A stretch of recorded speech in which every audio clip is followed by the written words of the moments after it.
Welcome back to the channel, guys. Today, we really are diving into narrative control and media manipulation. We are revisiting the Ronan Farrow interview with Monica Lewinsky from a different lens. And we're also going to look at what can only be Blake Lively's team leaking, allegedly, my opinion only, this piece on Justin Baldoni that says Justin Baldoni is living like a prince. I mean, you really can't make this up. But I figured we would dive into really the media manipulation of it all. And hello, chat, everyone. It's so nice to see you guys. Say hi. Let me know where you're tuning in from. What I did realize yesterday is it seems to be the app that I'm using to connect StreamYard to my camera that was the issue yesterday. Fingers crossed it doesn't give us trouble today. If it does, I'm going to have to revisit the app, but it crashed as soon as I got off the live yesterday. So I think that is the problem, but I'm going to look into it tomorrow. But yes, say hi. It's so nice to see you guys. Good morning. Good morning, my friends. Okay. What we're going to do today, I think we're going to start with Ronan. It's a little bit of a heavier topic. I do have points I want to hit with it, so I won't be as active in the chat. And then this portion with Ronan, I'm going to clip and put as part of my media manipulation playlist after the live today. And then we'll go into more of what Blake's doing and updates on the Blake Lively PR of it all. But let me pull up the interview first. Let me know if anyone else kind of felt this interview was off. Let me know in the chat or in the comments on the replay. Did you watch the whole thing? Don't worry, I'll give you the rundown so that you don't have to. But let me know, did you watch the whole interview? And I'm going to get it set up for where I want it to start. And just give me your feelings before we get too far into this.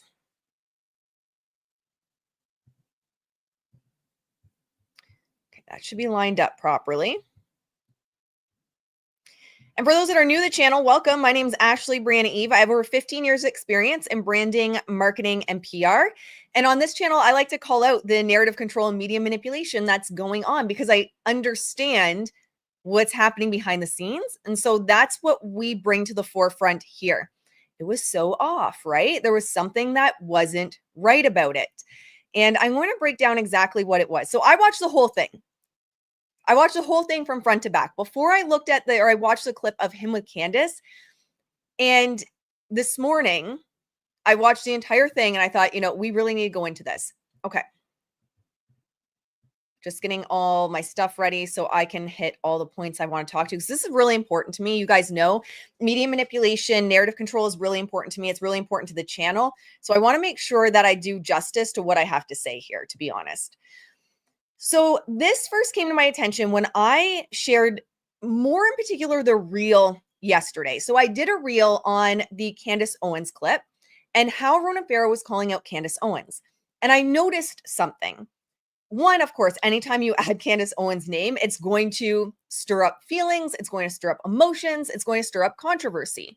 And it started to click with me that it was very intentional. Adding Candace Owens there to me, and we're going to look at the rollout of this interview, it felt off. When I rewatched the interview from the front back, I realized that the Candace Owens piece didn't really fit.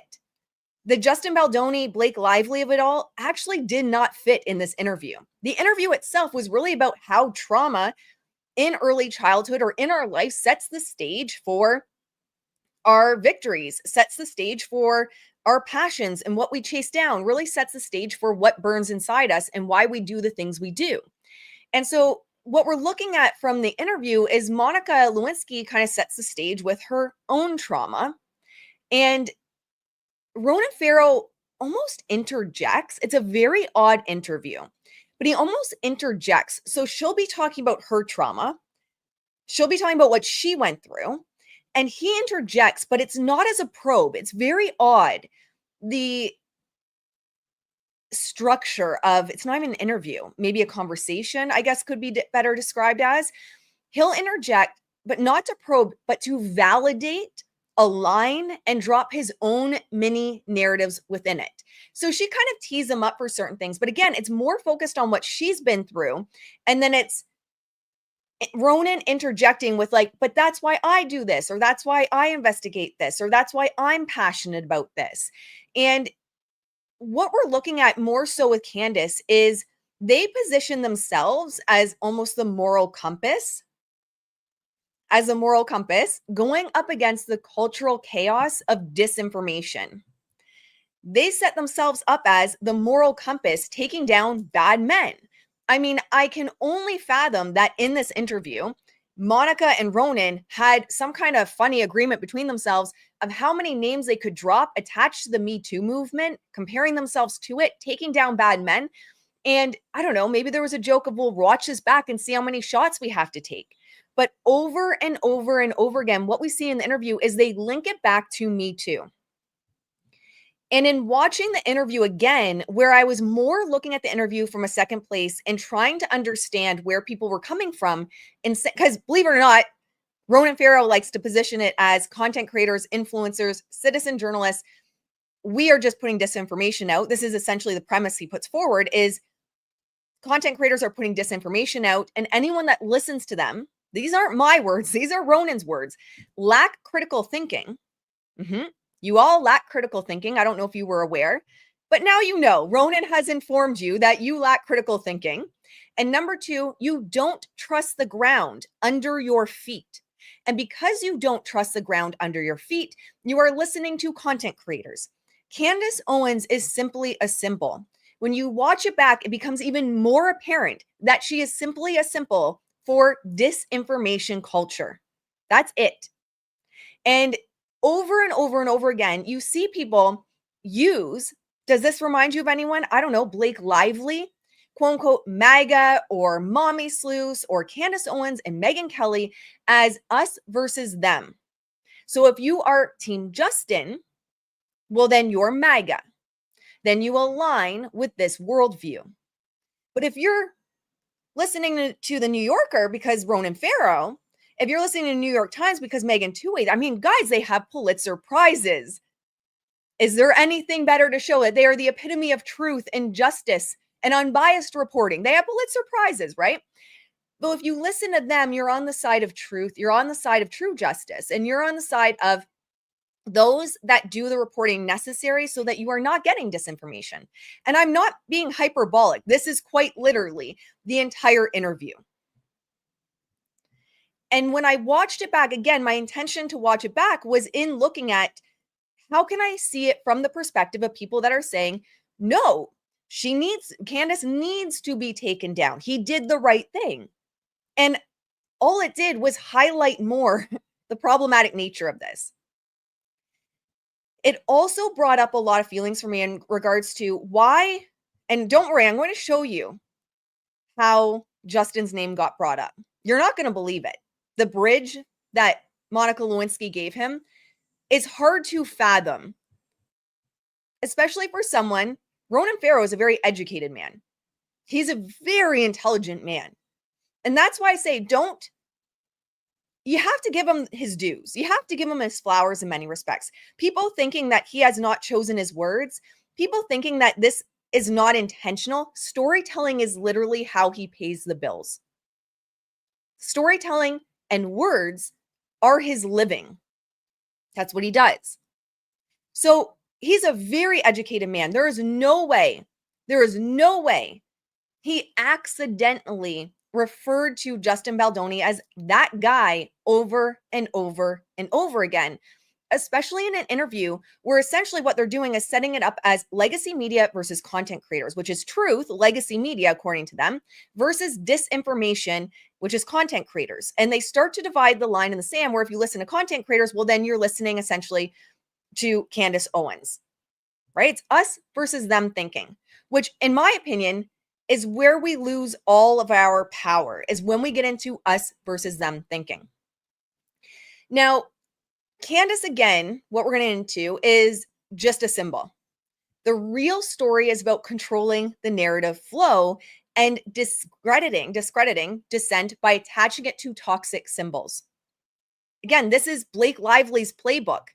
They both are with WME. That might be a complete coincidence. It may be a coincidence that both Ronan Farrow, Blake Lively, Ryan Reynolds are with WME, And all of them are playing on the exact same playbook. So this conversation really is attaching certain characters to toxic, or certain movements, certain voices, and toxic symbols to almost this, well, you can't have critical thinking if you listen to them. Content creators, Candace Owens, etc. You have to listen to us. And I'm going to show you as well how he sets the stage for that, because he does. Don't worry. He's a storyteller. You got to give him props where props are due. And what they do in this interview, in my opinion, is how disinformation culture gets policed. Disinformation, according to them. According to them. They are coming on here and they're setting themselves up as the hero. And they do that right off the bat. This whole conversation, you're going to want to sit down for this, because this is the most ridiculous thing I've ever heard. This whole conversation, the segue that Monica Lewinsky gives Ronan Farrow to bring up Justin Baldoni, and don't get me wrong, this was all planned. There's no way he got on there without knowing the talking points. The segue to bring up Justin Baldoni, Blake Lively, and Taylor Swift was Monica Lewinsky talks about the time she received a scammer phone call of someone pretending to be Greta Thunberg or Thunberg. Yep. That's the segue. And he says, I am so glad that you bring this up, because it's an important conversation and I had a similar experience. Yeah, she had a local radio station scam call her pretending to be Greta, and that's the segue they use. Let's listen to them say it. Right? You're close and you're doing something big and important. Yeah, I mean, look, I'm not in a coal mine, and there's a lot of journalists who do tough investigative work and get much less attention for it. Mm-hmm. So I feel grateful. I feel very privileged in the work I do. But that's really important as well. Did you guys catch that? There's all these great journalists. They're doing this tough work. I feel very privileged to do the work I do. So he's also setting himself up. It's all storytelling, very humble in the beginning, because you don't want to come out swinging against content creators, come out swinging against legacy media. You want to, I'm humble. I'm very honored to do what I do. But it's not really a big deal. What kind of big deal is this, right? It's not really a big deal.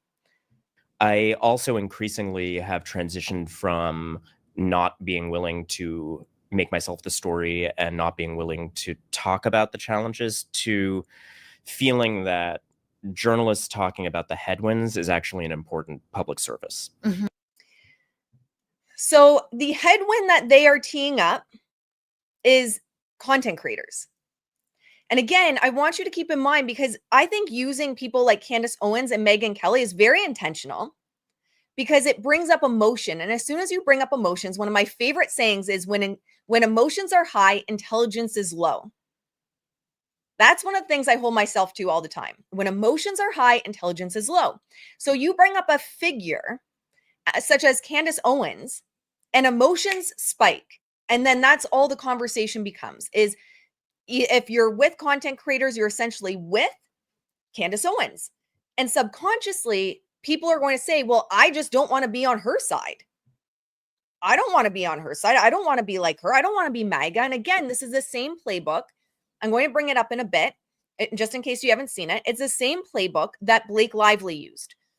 Every time she talked about content creators or Justin Baldoni, it was MAGA, mommy sleuths. There was the Glamour Hit Piece article, which yours truly is named in and quoted in. Every single time, it's the same playbook. He is playing out the exact same playbook that Blake Lively had done.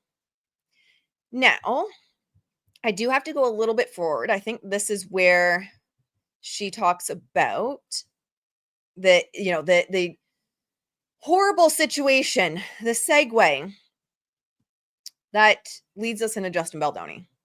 Been a recent story in this genre. I had a version of that happen, not AI. It was Greta Thunberg, that someone called me and pretended that like Greta Thunberg wanted to talk to me. And then Wait, did was it like work? her Did you get father- on the phone with fake Greta Thunberg? I got on the phone with fake Greta Thunberg and her father, and Wow. supposedly, which it was totally not. And about This is the segue, guys. So this is leading us up to where we start to get into where he says, it's so important that you brought this up. Guys, I mean, scam phone callers, are you kidding me right now? That's the best you could do to set Ronan up, to take a dig at Candace Owens, to take a dig at content creators and Justin Baldoni, who he says over and over and over again, that guy. And there is no one. I give him credit for his intelligence. I give him credit for his reporting. I give him credit as a journalist, as someone that is highly educated. What he says he means. It's not a coincidence that he says that guy over and over again, because I know how smart he is. halfway through the call, I started to get really suspicious. And so then I was really careful in what I said. And I think it ended up being a prank, right? But I think it was a radio or a radio show that was doing it. They had done it to several other people. Like, Oh, my. You can't make this up. This is literally the setup to bring up Justin and Candace. Monica, we got to get you better gatekeepers. Oh my God. It's really good that you're sharing this, because I think It's really good that you're sharing this. Is this podcast episode going out to the warning of senior citizens in care homes to not listen to the prince that's calling that you just inherited $20 billion? This is absolutely ridiculous. And then the segue is into Candace. And again, what I want you to see is she's simply a symbol. And you can tell she's simply a symbol by the lead up to it. Because they're talking about disinformation. They're talking about a scam caller. the truth is, it doesn't matter how smart you are, how cautious you are, like, it could happen to any of us. Yeah. And we're about to enter into an era where no amount of critical thinking is going to automatically protect you. You really do have to do additional due diligence on. And I do agree with that. Do due diligence. But then he sets this up as because of people like Candace, essentially, because of the content creators. He says, I have my own experience with disinformation. Of not trusting reality. Alt-right informatically protect you. You really do have to do additional due diligence on everything, every image, every news story. It's everywhere. Mm-hmm. And keep in mind, he says, do due diligence on every news story. And we want to think of the arc of storytelling. He's a storyteller. And I say that with great respect for what he does, other than maybe not telling the truth here. I really enjoyed his reporting on many things, including Britney Spears' conservatorship, when many other people wouldn't speak up for Britney. But we want to keep in mind, this whole episode is the emotional cost of telling the truth. And he goes into a rant over Candace Owens, which is not true. And putting certain things aside on memes she shares or what he quotes in regards to Kanye West, he starts to accuse her of basically sending her community after him. And I follow Candace on Instagram and on X, and I watched her entire series of this. She never sent her community on him. So in a conversation about critical thinking, he is misrepresenting what happened. But keep in mind, he had the classic tactic of humanizing himself first. He got the audience emotionally on his side. He was very humble about it. He says, I'm not working in the coal mines. I'm essentially just a journalist. I'm out here bringing the truth. That's what is important to me. And he says it multiple times in the interview. I had an experience of this recently that really opened my eyes to how pervasive disinformation culture is.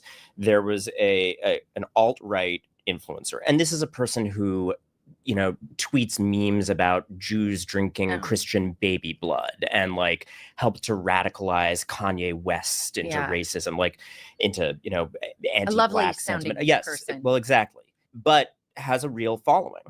And people who I think in this climate of not trusting reality and the ground under them have latched onto and think, well, this is a counterculture person and maybe what she says is right. And keep in mind, this is a symbol. It's a symbol. And in some respects, I feel as though journalists in many ways are fighting for their lives, not literal lives, but fighting for their livelihood.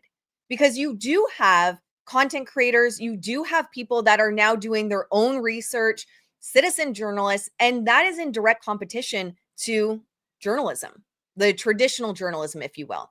And so, in some respects, they're also fighting for their jobs. And she uploaded this crazy conspiracy theory, completely divorced from facts. She started by getting up and saying, Ronan Farrow is the most powerful journalist at the New York Times. I don't write for the New York Times. Right. I have no connection to the paper, but her. Okay, we're going to pause there.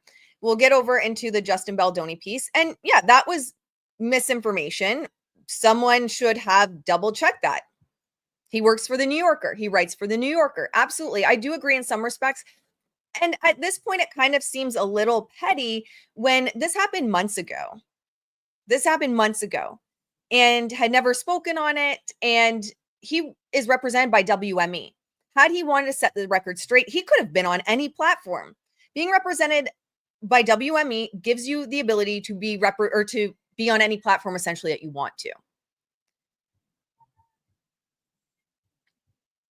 And he gets into the story. I think it's here. With Blake Lively, the actress. Yes. And that Blake Lively was engaged in this lawsuit with this guy, Justin Baldoni. And then the New York Times, after I had drinks with Taylor Swift, did a story, which we're going to skip ahead just a bit. So that guy. This story. And her premise was, because of that chain of disparate facts that I had orchestrated with Taylor Swift, the destruction of this guy. Yeah. I have never done any reporting on this guy. I have nothing to do with this. And for a while. To me, he had many options there. And I find it very difficult to believe that he does not know Justin Baldoni at this point. I mean, he said his name. Why that guy, this guy, over and over and over again? Again, he makes his living off of words, off of storytelling. I find it hard to believe that it was completely off the cuff, accidental, that he kept referring to Justin Baldoni as that guy. He could have said Mr. Baldoni. He could have said Justin Baldoni. Had no problem calling Blake Lively, had no problem repeating Taylor Swift's full name multiple times. But Justin Baldoni consistently was never Justin Baldoni. I can't find one point in this interview where he simply says Justin Baldoni. It is that guy, Justin Baldoni. This guy, Justin Baldoni. I had nothing to do with this guy. And I find it also hard to believe. And some people have said, well, he works for the New Yorker. It's also been his argument. He works for the New Yorker. He's not going to work with the New York Times. He's represented by WME, arguably the most powerful agency in the world. Let's be honest, with Ari Emanuel, who is ride or die with Ryan Reynolds. Blake Lively just comes with the territory of Ryan at this point in time. He has all the opportunities in the world, all the connections in the world. And he also won a Pulitzer Prize for his Me Too work on Harvey Weinstein, the same Pulitzer Prize that Megan Twohey won. I find it very hard to believe that two journalists at the top of their game, if Ronan Farrow, I'm not saying this is what happened. I'm saying I find it hard to believe that this could not have been a reality. And that's why I don't agree with the argument of, well, he doesn't write for the New Yorker. And he also says that. I don't work for the New Yorker. I wouldn't work with them. Well, no, but I don't believe that two journalists at the top of their game covering similar cases, both passionate about Me Too, couldn't have called up one or the other and said, hey, I heard about this story. I don't want to take it. Do you want it? I'm not saying that's what happened, but what I am saying is, it's very possible. So arguing that just because, and what his argument is, just because that he works for the New Yorker, not the New York Times, he wouldn't have been involved, to me doesn't fit. And we see over and over with WME, even content creators with WME aren't touching this case. There's multiple content creators that I've watched over the years that will not touch this case. So you mean to tell me that in theory, let's just say in theory, play pretend for a minute, that if Blake Lively and Taylor had gone to him and said, look, there's this story that's coming out. Do you want it? Because it all did go down at the exact same time as the metadata is showing that Blake is colluding with the New York Times. I don't believe there's a world where Ronan Farrow would take down WME, where he could genuinely be unbiased. I don't believe it. I just simply don't believe it. But when we're looking at the storytelling as this episode goes on, in storytelling, you need an enemy. So we've set the stage for Ronan and journalists being the heroes. And even if the enemy is abstract, so disinformation is something they talk about a lot, even in the lead up to talking about Justin Baldoni, they talk about all this disinformation. He also talks about how people can't wait to go after someone.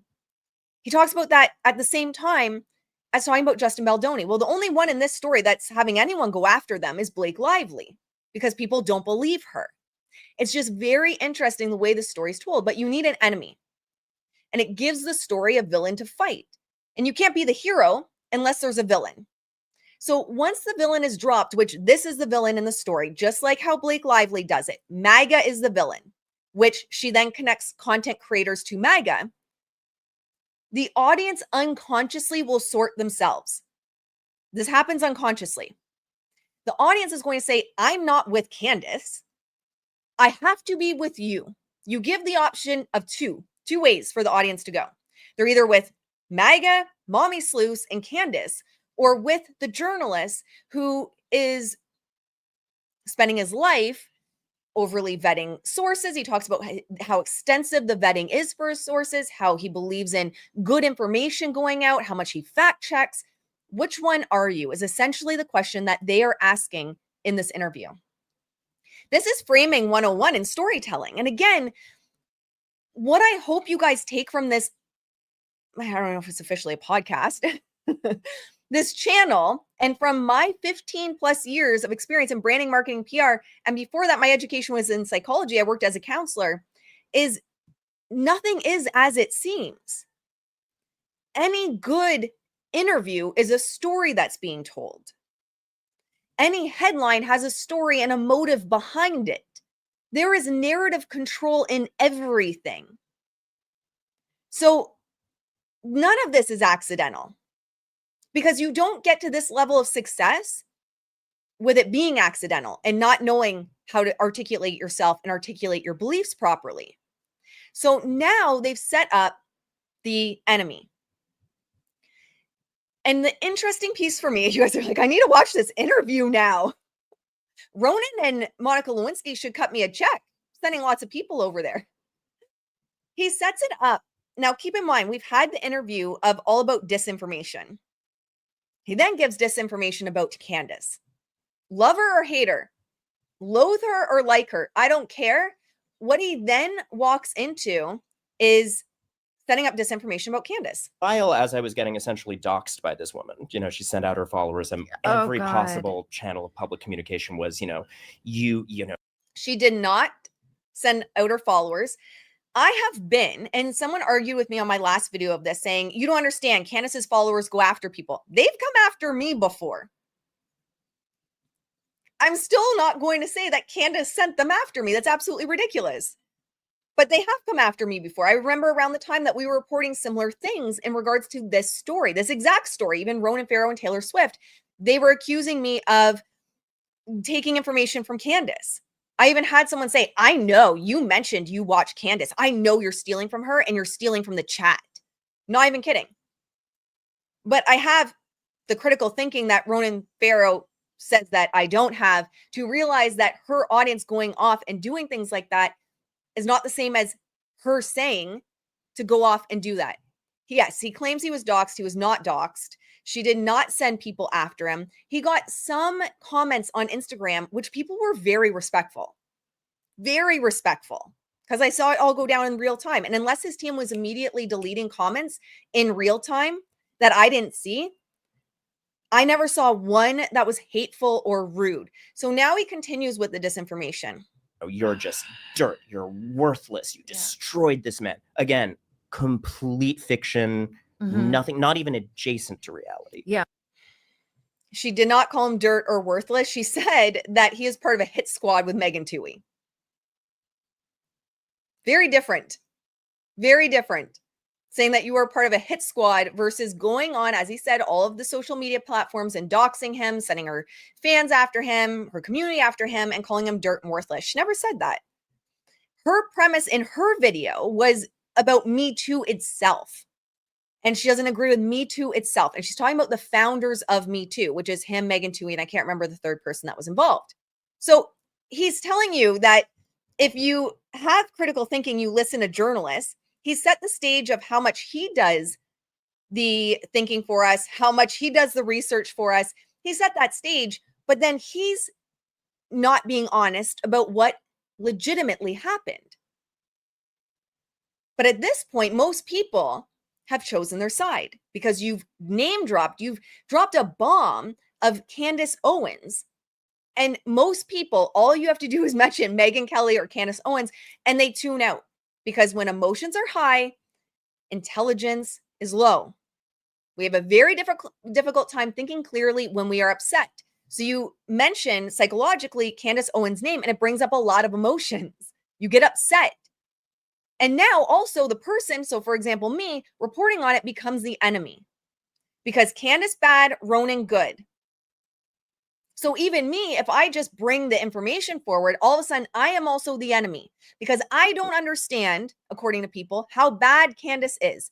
I don't understand how good Ronan is. And it doesn't matter how many times I say I don't agree with everything Candace says. It doesn't matter how many times I say I genuinely like Ronan as a reporter, that people still say, no, writing you off, not listening to what you have to say, all because he dropped the name Candace. It's all by design. It's all by design. Now, I just want to touch on quick the talking points that he hit. And we're all going to recognize these. Inside the Blake Lively hate campaign fueled by mommy sleuths, the death of Me Too and embrace of patriarchal ideals isn't coming from politics, it's coming from women online. He also is we often see this. It's attacking of women. Megyn Kelly, Candace Owens are the pillars. Men can say the very same things online, but it's going to be the women that are targeted often within these campaigns because it gets more emotions going. How dare women not support women is the emotional hook within that. So again, we have that Me Too. And in this whole article, it's essentially trashing anyone that is in support of Justin Baldoni, because if you support Justin Baldoni, well, you're a MAGA mommy sleuth.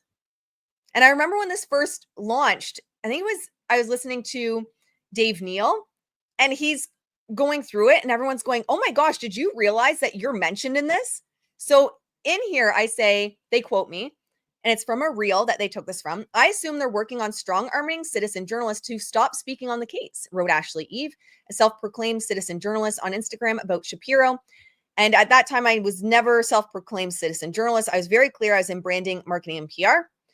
What just blows my mind is how platforms can promote free speech, then give in to the bullies like this.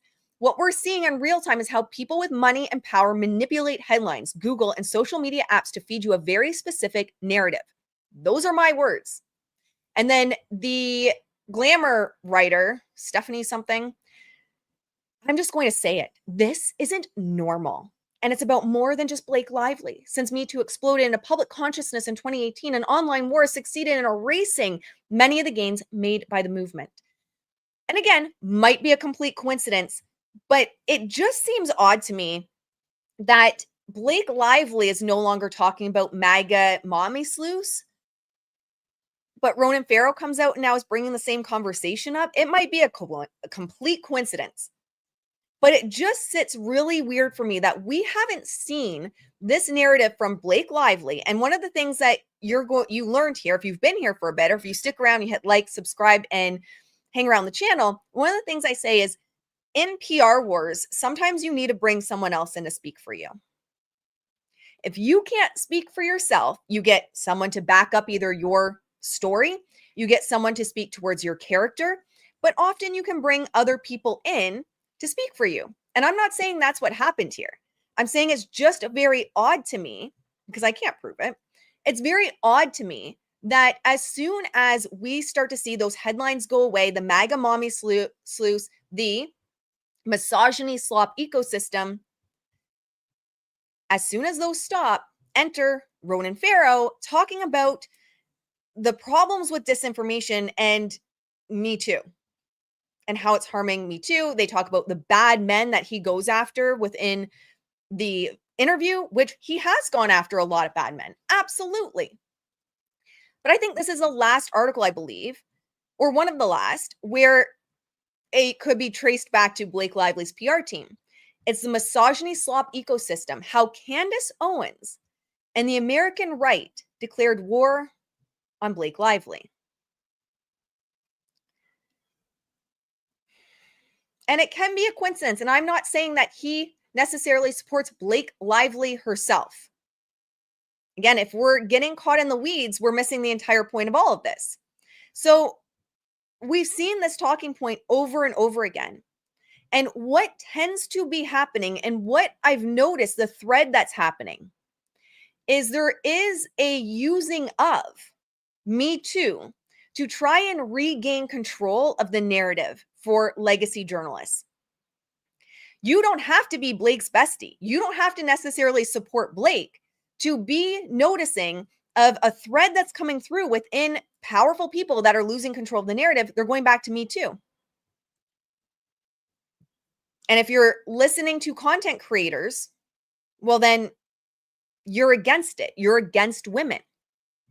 And it's a thread that we continue to see over and over again.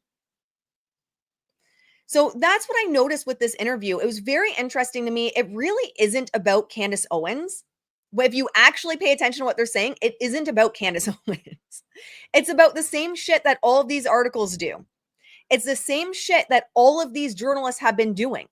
Even if you say Blake Lively isn't behind these headlines, then it only gives further weight to what I'm saying right here. If you want to argue, well, Blake Lively's PR team didn't do these headlines. Okay, well, then it just gives more weight that all of these journalists in 2025 are trying to regain control of the narrative by positioning it as either you're MAGA, you're with Candace Owens, you're with Megyn Kelly, or you're with Team Truth, which is legacy media. And Ronan, they do a whole piece within it where Ronan talks about how his vetting process goes and how in-depth it is. And he takes it so careful and he's thorough with it. It's continually positioning us versus them, which ultimately, if anyone pays attention to media, that's the whole point. That's the whole point of marketing, us versus them. That's the whole point of narrative control, us versus them. So whether you want to tie it back to Blake or not, the point is what we're seeing in 2025 is an uptick in journalists leveraging the Me Too movement as a way to divide, as a way to separate, where it's either you're with us or you're with them. And do you really want to be with like Candace Owens and MAGA mommy sleuths? Prove me wrong. But you're not going to be able to, because this is something that's been happening over and over again in 2025. And if you're paying attention to the news and you're paying attention to the headlines as much as I do, because it's literally my job, you would have seen it as well. Because it's something that's coming up over and over and over again. Now, the one thing I want to end on is if you are a content creator, if you're a voice outside the establishment, outside of legacy media, pay attention. Because today it's Candace. Today it's Megyn. Actually, not even today. In 2024, it was Candace. In 2024, it was Megyn. But now they're coming for everyone. And we see that over and over again in these articles. They came for me. Why'd they come for me? Because I called out Nick Shapiro. That's how they made me out to be a MAGA mommy sleuth, because I called out Nick Shapiro and his connections to Airbnb. Y'all want to come for me with Blake Lively and this Me Too crap. Nick Shapiro literally covered up the most atrocious crimes as part of Airbnb Black Box. And that's who Blake Lively brought on her team to fight SH, a man whose sole job was to pay off victims and hide crimes against women from the media, from the headlines. That was his sole job. That's who Blake chose to be on her team in a fight against SH. The lead of Black Box with Airbnb, which I have many exposés on, because Nick Shapiro is not a good person. And if you're fighting SH on a moral high ground of I was wronged, He's not the man you want in your corner. And that's why I kept getting dragged into this, because I was exposing Nick Shapiro for who he was. And that made me a MAGA mommy sleuth. The person fighting for the voices of the women that were silenced because of Nick Shapiro, Blake Lively's crisis PR, was framed as a MAGA mommy sleuth. Because I was the only one that dared to stand up and show the truth about Airbnb and Black Box. And I have lots of videos on that and his past. But his sole job was to hide crimes, grapes, people that were ended in Airbnbs. It's horrific. And me speaking out against Nick Shapiro and bringing the truth to the forefront is what got me centered in all this drama in terms of being called out. So no one will convince me that this year, 2025, these journalists, whether you want to argue with me or not, that it's so not even the point. It's what do they call it? It's majoring in the minors to argue, well, he doesn't support Blake because of his dad and et cetera, et cetera, et cetera. I know the whole story. I like overall Ronan Farrow. I've been a supporter of Ronan. But no one will convince me in 2025 when you start to see the pushback that is the stage is being set. I'm telling you right now, the stage is being set. The stage has been set that it's either you're with us, which is legacy media, or you're with them. And they're the MAGA mommy sleuths and Candace is their leader. That is what they are using. And they're using Me Too to set the stage because it is a passionate subject for so many people. But whether you think Ronan's in with them or not, it absolutely matters because part of the conversation is people are not believing Blake. People are not believing women. But this is only going to get more heated. And I imagine we're going to see Me Too brought up a lot more to try and divide and conquer. And you're either with legacy media, Team Truth, or MAGA mommy sleuths and Candace Owens. I think we're only going to see more of it. So here on this channel, we don't get caught in the weeds. We don't allow our emotions to drive us of, well, he's a good person and she's a bad person. We look at the nuances. That's the only thing I accepted this channel is looking at the nuances because I know both of them. I don't agree with a lot of what Candace says. I love her pop culture coverage. And I don't agree with some things that Ronan does and says. And I also believe that you're not going to actually report unbiased when you're represented by WME, when we are seeing in real time content creators not even speak out about WME. It's just not going to happen. All right, my friends. So that's what I had to say about Ronan Farrow in that interview. Let's get into some headlines.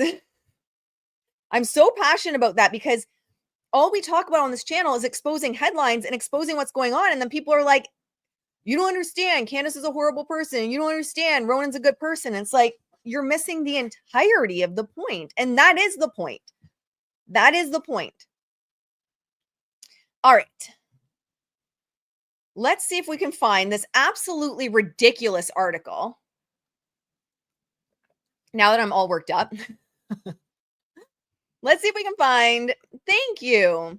This is something I'm passionate about. This is why this channel started in this way. This is why I started focusing on narrative control and media manipulation. Because of things like this. And staying curious and putting our emotions aside is the only way any of us are going to get through this. It's true. Because the more they pull on those threads of Me Too, MAGA mommy sleuths, Candace Owens, you got to pick a side. The more people get up all in their feelings and no one's thinking critically. And at the same time, he's saying you have to think critically. All right. Where is the one I was trying to, I need to pull up Justin's. Oh my God. Talking about, we'll circle back to Blake. Talking about disinformation. This is just.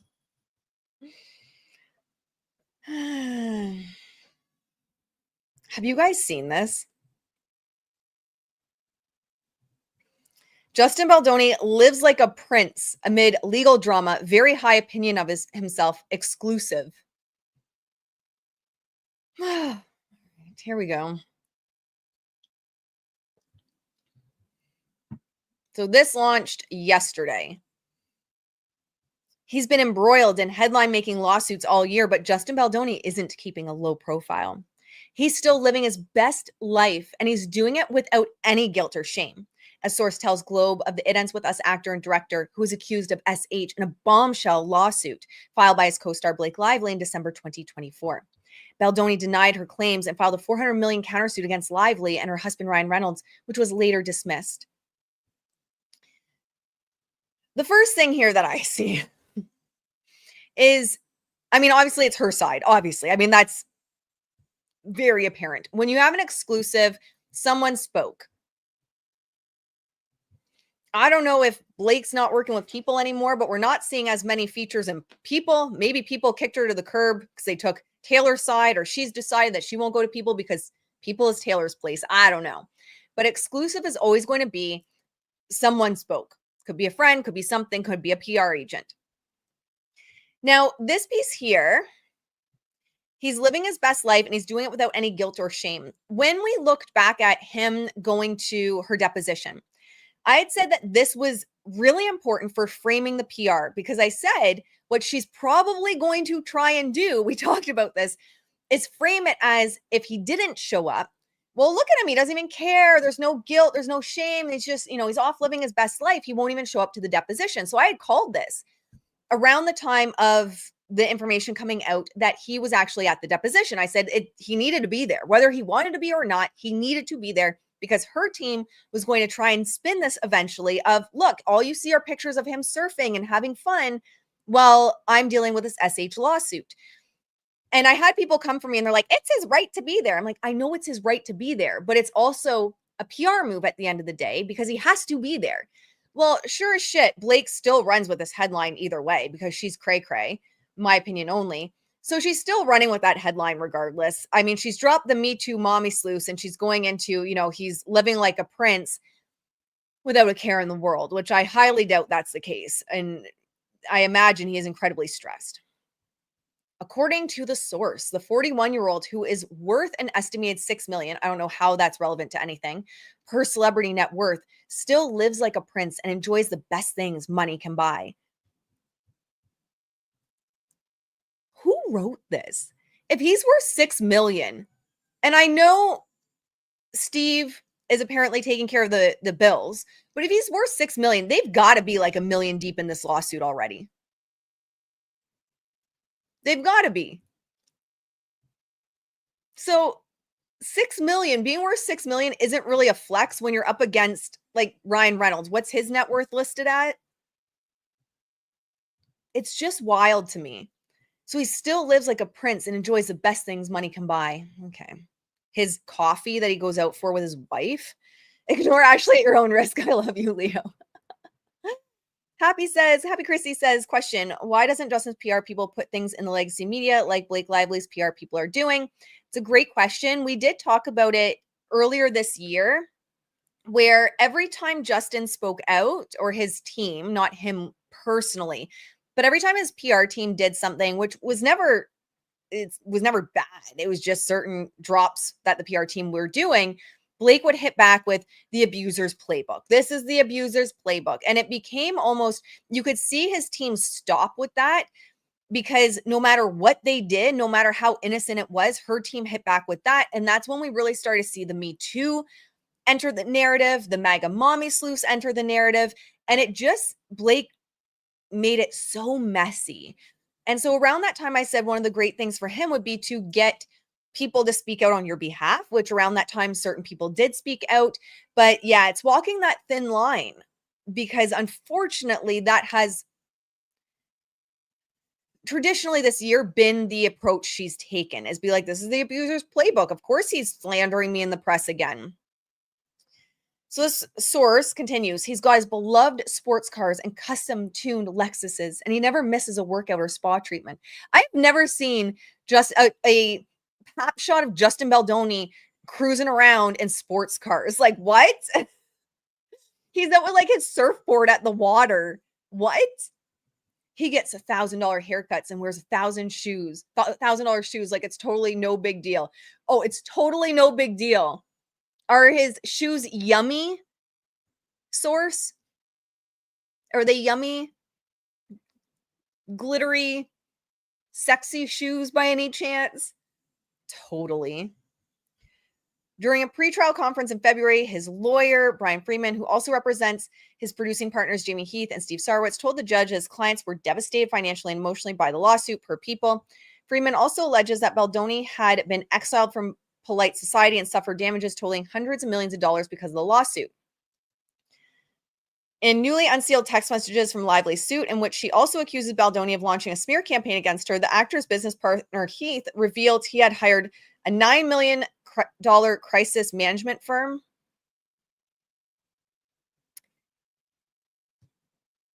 I thought we were at $30,000 a month.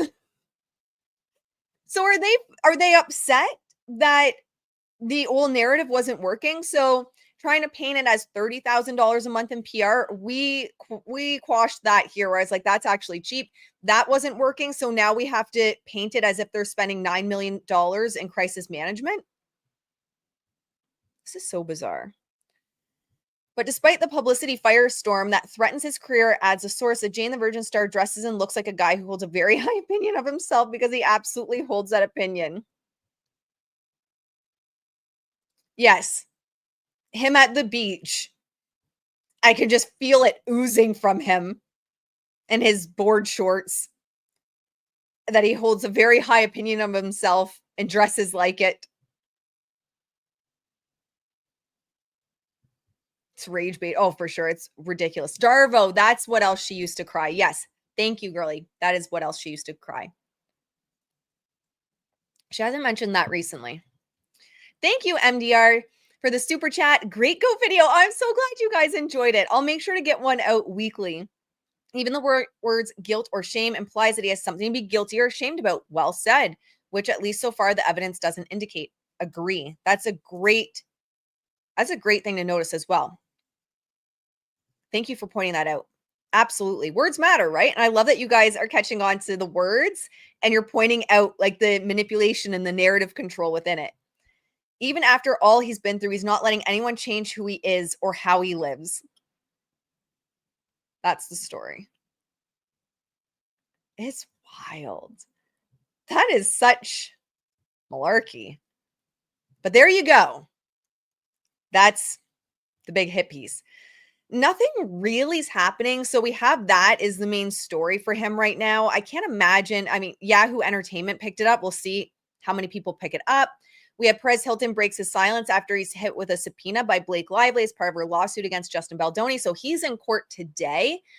Again, I'm really anxious to see what happens. I believe he had to bring like all the documents from what I understand. I have a live from Saturday. Make sure to check out with CJ and Leanne. And we talked about it and we went into what he had to provide. But today's a big day for him. It's a very big day. And then we have Blake Lively denying the subpoena Megyn Kelly or denies subpoenaing Megyn Kelly for Justin Baldoni case, despite journalists insisting she did. I honestly, Blake and her lawyers should be absolutely ashamed with themselves. Over and over and over again, they've twisted the facts. For example, in their letter to the judge, when her lawyers had said, we're dropping the Google subpoenas, we're dropping the X subpoenas, because based on information from Meet and Confers and essentially the motion to quash, we've decided that there's nothing here. Well, we didn't meet and confer. There were people that met and conferred, but no one that was listed within that document that they had provided to the judge. We did not meet and confer. In fact, my email to Ezra was, I refuse to get on a Zoom call with you. I refuse to meet with you because I feel like you are going to twist the narrative and twist my words and misrepresent me. And then they did that anyway. But Blake Lively's lawyers like to play with words. And they like to stretch the truth. Not actually Golden has spoken about this as well, where she even said she's lost faith in them in many respects because they've done this so many times. So they didn't subpoena. Megyn Kelly's name was not on the subpoena. But how in any right mind, with any grasp of reality, do you say, well, we didn't subpoena Megyn Kelly. We subpoenaed the company and we're just asking for all of her communications. But that doesn't mean we subpoena Megyn Kelly. Pardon me? You sure subpoenaed the company, but it's for all of her information. It's just constantly Blake as the victim. Blake's the victim to mean media. Blake's the victim to mean people that always have it out for everyone's lying but Blakey poo. And it's just so disgusting and so dishonest. I don't care if you want to split words and say, well, technically she didn't. Too bad. You were going after Megyn Kelly's information. And I think that also speaks to why, if you watch Megyn Kelly's announcement of all of it, she says, we can now announce we were subpoenaed. And she uses the word we over and over again. So, she was honest from the get-go about it, first of all. And second, because she herself, her name wasn't on the subpoena, she also likely lacked a lot of control over the narrative around it in terms of when she could talk about it. This case really exposed shady lawyer tactics. Yep. 100%. Oh, Christy, I've learned so much from your videos. I'm so glad. Good point. It was worse. They said no further. That's right. Information was needed from the content creators, insinuating that they had received some information. That's a great point. Yeah. And I was like, I gave them nothing. I had people that were tagging me in things after her lawyers had gone to the court docket with that information. And they're saying, see, I told you she turned something over. I told you Ashley gave them something. She was involved. I'm like, I literally gave them nothing. And that's when I went on live and I showed my emails and communication with Ezra. It's just ridiculous. But this is what they do. And this is like, there's not much going on. Let's have a look at Blake's. And then I want to have a quick look at the social monitoring tools for Blake as well. I pulled them up and then it was time to come on. So I haven't had a chance to look at them yet. Her PR is really quiet right now as well. Really, really quiet. So we're seeing here, Perez Hilton argues against actress Blake Lively, cites Nevada Shield law. His interviews are fantastic. I don't know if you guys have been seeing his interviews. I'm always afraid to play news clips because anytime I play news clips, I get copyright struck. But his Instagram, he shared, and I think on X as well, some clips of him in the local news. He is doing such a fantastic job. He has been such an incredible representation of content creators and this fight. So articulate, so well done. So yeah, this is what's going on. 15 hours ago, Perez Hilton breaks his silence after he was hit with a subpoena. Blake's PR has been really quiet, which makes me wonder what they have planned. All right, I'm going to pull up her in the social monitoring tools. And that's what else I wanted to pull up was Ryan Reynolds. Let's finish with Blake first. And then we're going to pull up Ryan. We're going to pull up Ryan. Ryan, I'm so disappointed in you. I liked you. I liked you back in the day. You let me down, man. Okay, let's see what's going on with Blake.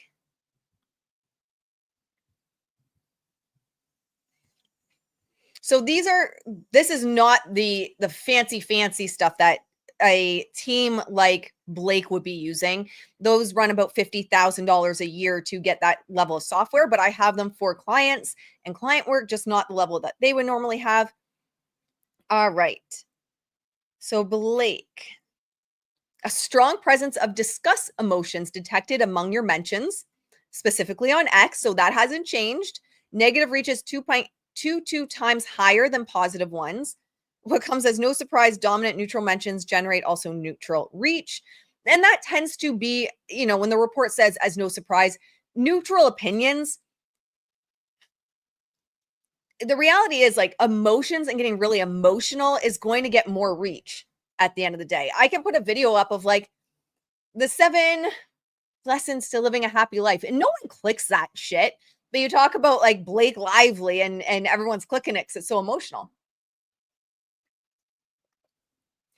I need more coffee, guys. I'm dying here. The dogs haven't been feeling well with the change in weather, and they have been getting us up all night, every night. Yes, please like the stream, subscribe, hang out with us. We have, if you enjoy the media manipulation and you're newer to the channel, we have a media manipulation playlist. And I actually created one for you guys. I can't remember. Let me double check what I called it.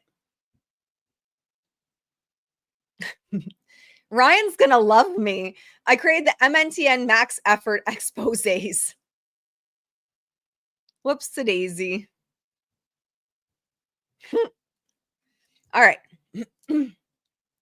Overview for Blake. We have total mentions, 16K, up 240%. Positive mentions are up, 1,341. It's up, and I know it says 327%. Sorry, guys. But that's kind of consistent with what her positive mentions are. I mean, what you're seeing is 1,341 mentions by ex-patriarch. That's what you're seeing. Ex-patriarchs on his computer like that, and that Leslie Dobson, they've gotten 1,341 positive mentions in the last 24 hours. I'm not even joking. Really not. Negative emotions. This is much higher. 3,750, so up 197%. And sentiment share is overwhelmingly negative. So you're going to see neutral always as the biggest chunk of the pie there. What it's looking at is between positive and negative, which one is higher. So we have negative is 2.8 times more negative, or sorry, sentiment is 2.8 times more negative than positive, 23% versus 8. And it's interesting. Like, look at this, guys. Look at all the mentions. So this is disgust dominates X. Yeah, makes sense. And what we're seeing here is disgust and then admiration, 642 mentions. So there's your ex-patriarch. And other socials, look at that. It's barely mentioned comparable to X. Facebook, TikTok, web, blogs, and podcasts are really low. That's interesting to me. I've never noticed how low she's mentioned on certain ones. You guys have to let me know. I'm not really active on TikTok. I'm not super active over there. I post, I repost, right? I repost what I create for Instagram over on YouTube, like the reels, the shorts, and TikTok. Is there not much talk of her over there? Because based on this, it's barely a blip in terms of the emotions analysis, unless it's really neutral over there. Is it really neutral? I don't have it. Yeah, good call. Kirsty did a video on bot farms and how it's likely Ryan Reynolds and Blake Lively are using them. Bot farms are very common. Absolutely. I've said all along that I think anything Blake and Ryan accuse someone else of doing, they're just projecting. They're just telling their own stories on what they do. It's patriarch working hard for the money as usual. He works hard for the money. Do, so hard for it, honey. Is that even the beat? I don't know. I remember when I was a personal trainer, I so desperately wanted to do spin classes, but I couldn't get the beat to save my life. To save my life. Couldn't get it. So I dropped out. Dropped out of it. Went back to weightlifting. So that is Blake, but I want to show you guys something crazy with Ryan.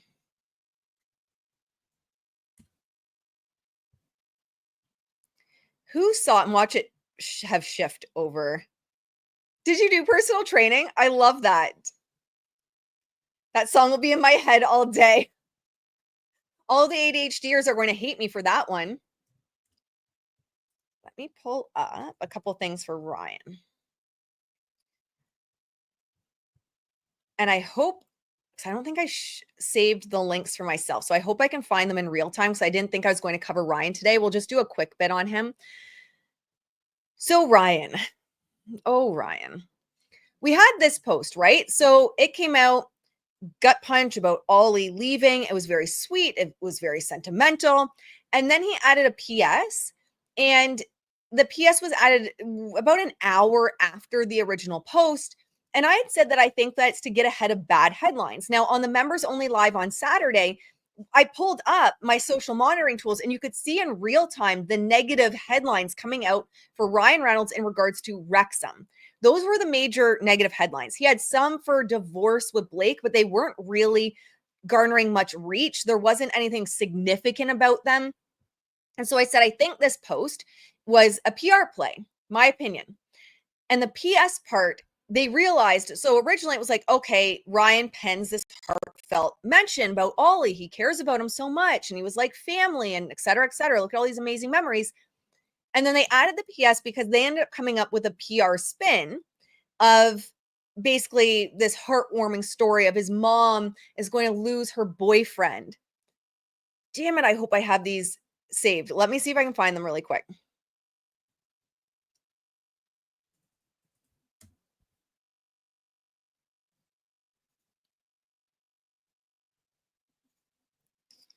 Sorry, guys. I wasn't planning on going here today, but now I really want to find them because it shows in like glaring. There we go.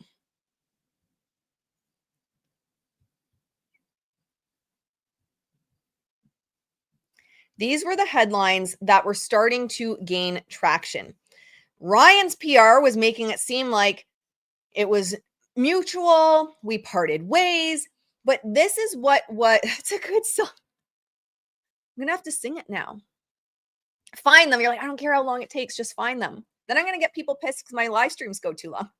I was like, look, I need a disclaimer. I said this to Leo. I need a disclaimer on the channel. I'm a talker. We are talkers. We talk.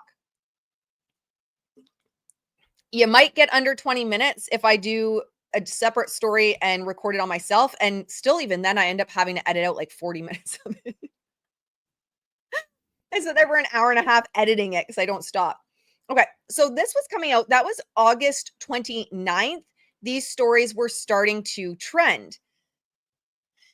Let's see. One day before Ryan Reynolds' Instagram post. So I want you guys to think of, on this channel, we can hang out all day, right? Right? Exactly, we could. I want you guys to think of when we are looking at SEO, there's a lot of misinformation about SEO. And I think the misinformation is like what they're trying to hide, right? Or what they're trying to push down. You want it to be trending.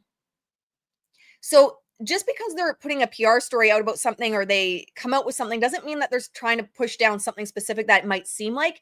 You need to know what is trending, which I can see on my social monitoring tools. What is trending that this PR piece is specifically pushing down? Now, any good PR is going to push down everything. So, of course, the good PR around Ryan and his mom and Ollie and this heartfelt. I did a video on this. I almost died where I saw this article about this heartfelt note penned amid Blake Lively's birthday. And I was like, oh my God, Ryan saw the light and he wished his wife a happy birthday. No, it's this heartfelt note about Ollie. So that's going to push down all the negative, regardless, when you have positive stories. Oh, is Cassidy here? Hello, Cassidy. Hey, Cassidy O'Connell. We love Cassidy here. So nice to see you.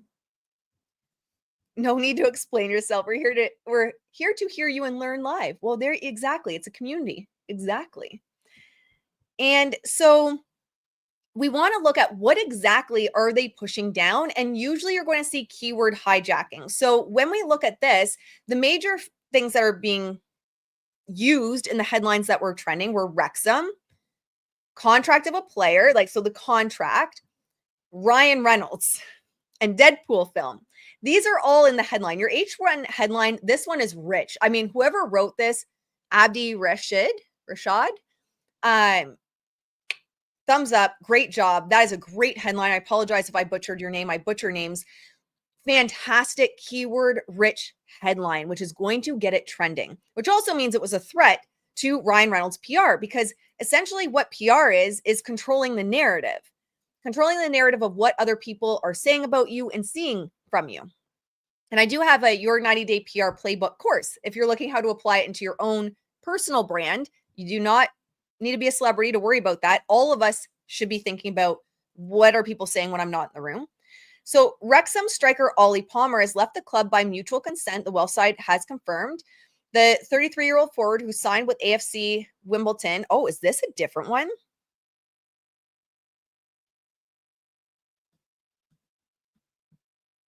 Did they take the whole? They took the whole headline. Let me see something. Ollie.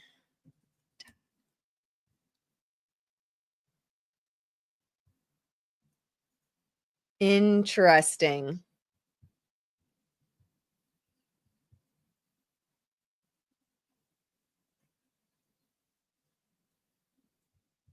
Okay. Let's stay with this one. I'm going to show you what this one was in response to. I didn't catch this one before. Interesting. Okay. So mutual consent. All right. Well, side F confirmed. And that is still, I'll still stand by that. Still a great headline. So it says a 33-year-old forward who signed with AFC Wimbledon in January 2022 departs having scored 46 goals. I'd like to wish Ollie all the best. Wrexham boss Phil Parkinson said of Palmer. He's been great for us over the last 3.5 years, and it's a good opportunity for him to now go and get first team football again, as well as move back closer to his family. So they're hitting family, move back closer to his family. I started getting messages in my DMs saying, Ashley, you don't realize this was not good. This isn't what he wanted. And so that's what got me looking into this more. But this headline is not the one I thought it initially was. This is what I was looking for. This is the headline. This is the post. Like the Mirror or not, I just lump all legacy media, if I'm being honest, under tabloids these days. I probably trust tabloids more than I do legacy media, if I'm being honest, at this point in the game.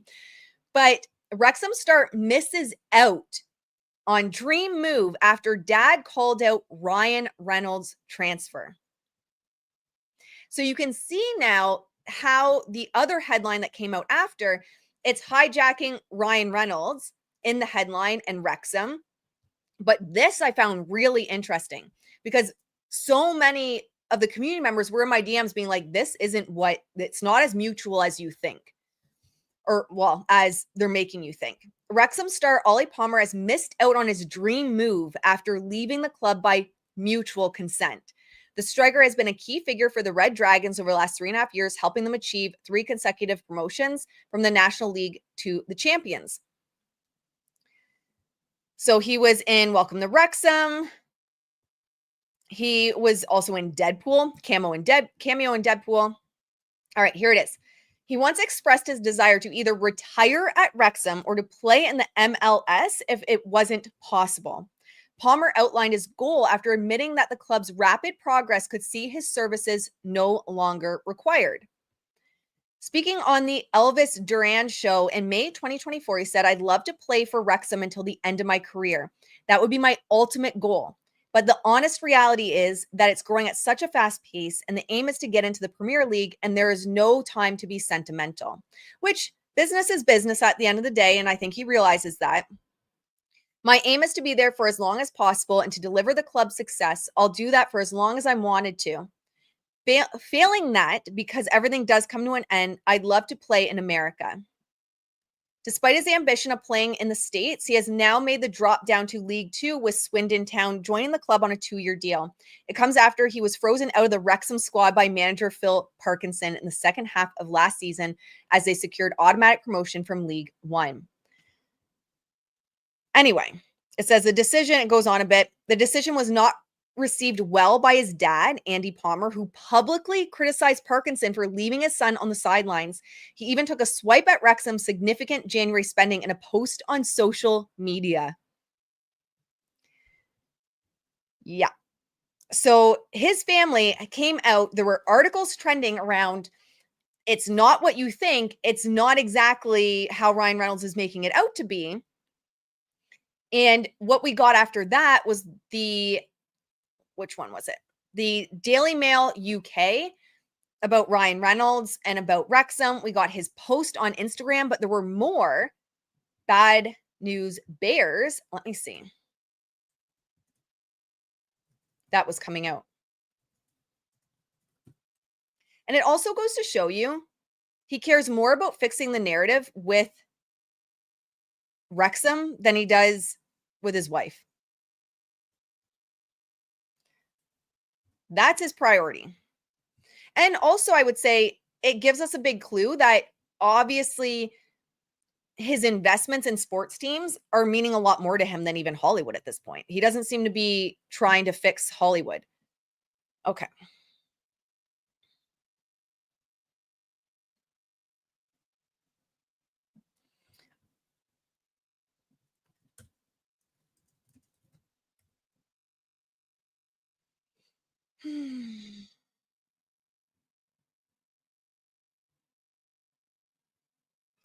Where is it? I can't find it, but I had it in my Instagram stories where there was a poll done, and basically no sports leagues want Ryan Reynolds and Rob attached to it, is basically what it is.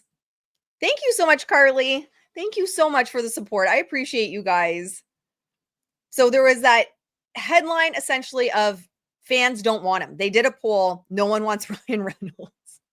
And so that was something else that they were responding to and trying to fix the headlines around, were all of these posts coming out on this poll that like essentially no one wants Ryan and Rob. So these are some of the headlines. Ryan Reynolds, that was 3 weeks ago. Wrexham have heartbreaking return to the second division. I don't know what that means, to be quite honest. Wrexham splashes over 30 million in record-breaking window, but Ryan Reynolds fails to sort 3 things. Another one, this is all coming out now. Wrexham's, and they might have been trying to get ahead of these headlines too. Wrexham 30 mil, summer spree breaks records, but Ryan Reynolds still faces 3 headaches. There's not a lot. Oh, there it is. Ryan Reynolds and Rob McElhenney, is that how you pronounce it? Get Wrexham transfer message. They don't want to hear as Hollywood coroners receive Premier League promotion warning.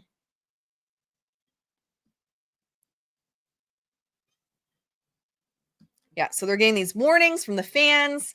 Anyway, it's just wild. It's just wild. There's a lot of bad news coming out for Ryan Reynolds that he's going to be trying to get ahead of. And he's not trying to get ahead of any of the bad news with his wife. He has done nothing to try and fix the news that he's getting divorced. Nothing. Nada. Nothing. But anyway, I'm sure Rob is not thrilled about being connected to Ryan. I am sure no one is thrilled about being connected to Ryan right now. He is taking everything down with him. Everything down. But yeah, the fans don't want him there. They're saying he's making all of these mistakes. The club's not doing how it was they were planning on it doing. And then he's got the divorce rumors as well, which he doesn't care about. He's like, whatever. Let's see what he has in terms of his trending headlines.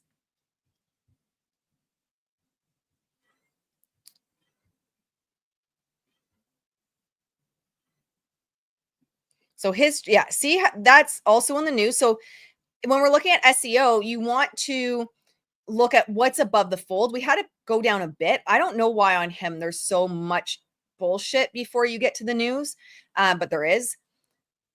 He has Ryan Reynolds sends do not message as mom's boyfriend leaves Wrexham. So that's what the narrative he was controlling with his Instagram post. Mr. Beast has plans for a phone company in the mold of Ryan Reynolds Mint Mobile. All right. But the top stories is all about he's spending all this money, but he still has all these headaches. Those are his top stories.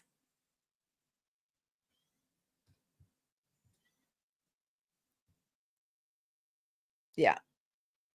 Not overly good. Oh, and look at that. Go Perez. Perez's Daily Mail is also trending with Ryan Reynolds. All right, my friends. That's all the trending news headlines. There's not much going on in the lawsuit right now. I'm sure we'll get some headlines after Perez's court case today. Hopefully things, fingers crossed, go in Perez's favor. Yes, please like the stream, hang out. But that's essentially when we're looking at narrative control and SEO. What Ryan was looking to do is push down the bad stories around Wrexham, regain control of the narrative, especially around the dad coming out with all these statements and Instagram posts saying that basically his dream, Ollie's dream is crushed because of these moves. So interesting. Hype for the video. Yes. Make sure to like the video, hype the video. That's something that YouTube is doing for smaller creators. And it really does help. It really does help channels. All right, my friends, that's all I have for you today. Thank you so much for hanging out with me as we go through the headlines together. I love our daily chats, our daily hangouts. I'm going to clip the part about Ronan Farrow and put that up as its own video later on. And I'll put timestamps after I'm done for those that kind of want to jump places as well. All right, my friends, thank you for hanging out. And with that, I'll see you in the next one. Bye, guys.